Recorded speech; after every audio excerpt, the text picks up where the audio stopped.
Dictation start होगी 4 second बाद।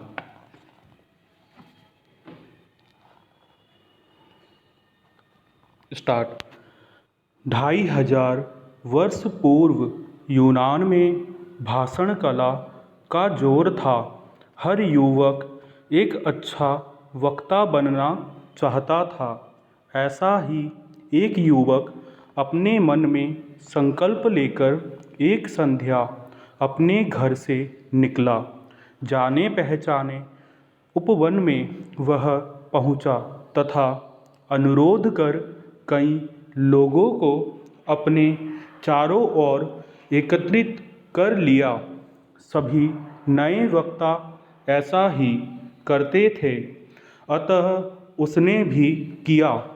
यह उसके जीवन में भाषण देने का पहला अवसर जो था। पैरा। लोग इकट्ठे हो गए तथा वह बने हुए मंच पर चढ़ गया। उसने भाषण देना प्रारंभ किया। कुछ ही मिनट हुए होंगे, भीड़ छटने लगी तथा देखते ही देखते अब वह अकेला रह गया। उसका भाषण कोई भी सुनने नहीं रुका। कारण स्पष्ट था, वह युवक तुतलाता था, वह साथ ही हकलाता भी था। पैरा। सामान्य व्यक्ति तो ऐसी स्थिति में भाषण कला का संकल्प ही त्याग दे, किंतु यह युवक इस बात की इच्छा शक्ति लिए था।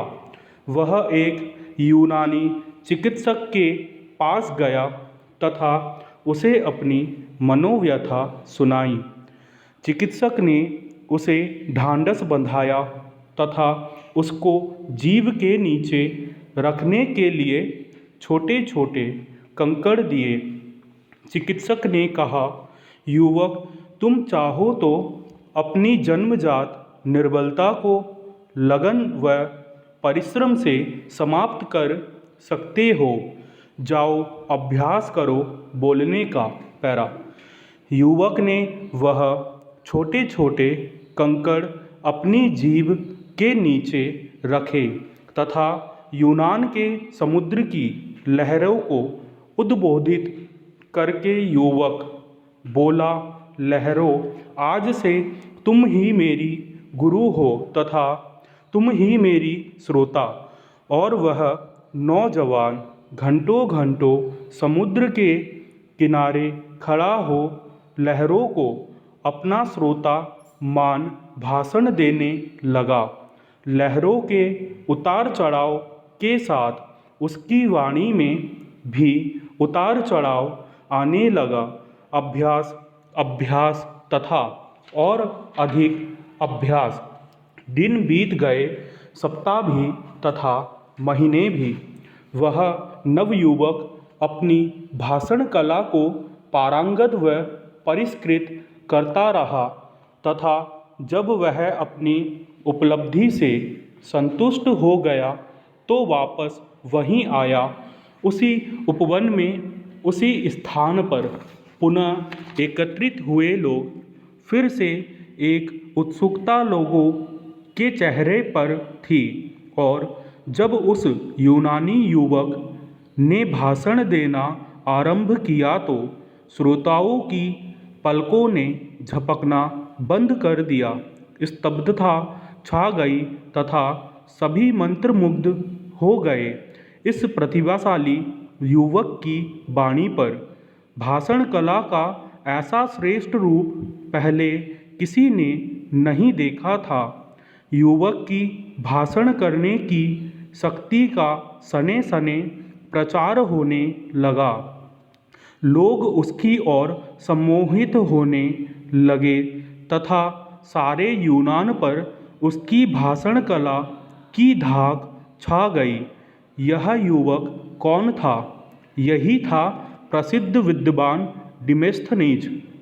आज भी जब विश्व के महानतम वक्ताओं की सूची बनती है तो उसमें Julius Caesar, Cicero, Edmund Burke, Lloyd George, Winston Churchill, Srinivas Shastri, Lajpat Rai का नाम तो आता है, किंतु शिखर पर एक ही नाम आता है, डिमेस्थनीज का। वह डिमेस्थनीज जो कभी हकलाता और तुतलाता था तथा जिसने अपनी संकल्प शक्ति से न केवल अपनी जन्मजात कमजोरियों पर विजय प्राप्त की, वरन साथ ही अपने लक्ष्य की पूर्ति अद्वितीय अध्यवसाय एवं लगन के माध्यम से की। पैरा। लकड़ी के केबिन में जन्म लेने वाले अब्राहम लिंकन को ज्ञान प्राप्त करने का बेहद शौक था। सड़क के किनारे सरकारी लालटेनों के नीचे बैठकर पढ़ने वाला लिंकन एक ऐसे पुस्तकालय की खोज में था जिसमें कानून के लगभग सभी महत्वपूर्ण ग्रंथ हो। उसे ज्ञात हुआ कि उसके गांव की नदी के उस पार एक सेवानिवृत्त न्यायाधीश रहते हैं। अकेले उनके पास पुस्तकों का अपार भंडार है। लिंकन ने किराए की नाव ली तथा एक दिन स्वयं उसे खेता हुआ निकल पड़ा। दूसरे किनारे की ओर दुर्भाग्यवश नाव मार्ग में एक शिला से टकरा गई तथा टूट गई। नदी के बीचों बीच बर्फीले पानी में अपने आप को पाकर लिंकन कुछ परेशान अवश्य हुआ। अगले ही क्षण सोचा, अब वापस नहीं जाऊंगा, लक्ष्य की ओर ही चलूंगा। और लिंकन ने उस बर्फीले पानी में तेजी से तैरना शुरू किया। काफ़ी कष्ट पाकर वह दूसरी ओर किनारे पर पहुंच गया, जहां जज साहब का निवास स्थान था। जज साहब घर पर नहीं थे। लिंकन ने लकड़ियां एकत्रित की, उन्हें जलाया तथा अपनी ठंड दूर की। पैरा। जज साहब का मकान खुला था। सूखे पत्तों तथा धूल से मकान गंदा हो चला था। लिंकन ने साहस किया, जज साहब के घर में सफाई की, किताबों पर से मिट्टी हटाई तथा सभी वस्तुओं को सुव्यवस्थित कर दिया। घूम घामकर जब जज साहब अपने घर वापस पहुँचे तो विस्मित रह गए। सामने पाया एक लंबे दुबले किंतु फिर भी सुडौल नवयुवक को।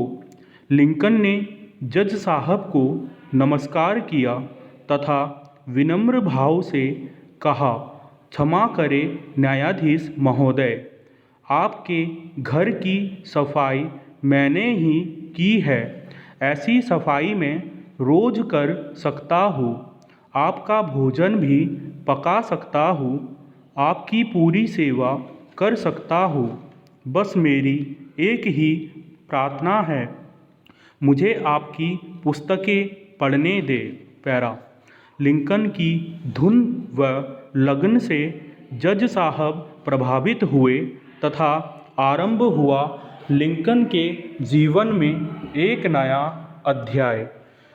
एक के बाद एक सभी ग्रंथों का अध्ययन करते करते लिंकन विधि का प्रकांड अध्येता बन गया और इसका प्रभाव स्प्रिंगफील्ड की अदालतों में देखने को मिला।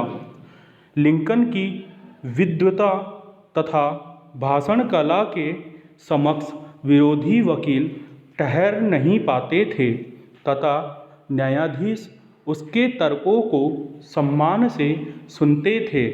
लिंकन की लगन उसके अद्भुत विकास की उत्प्रेरक थी। स्टॉप।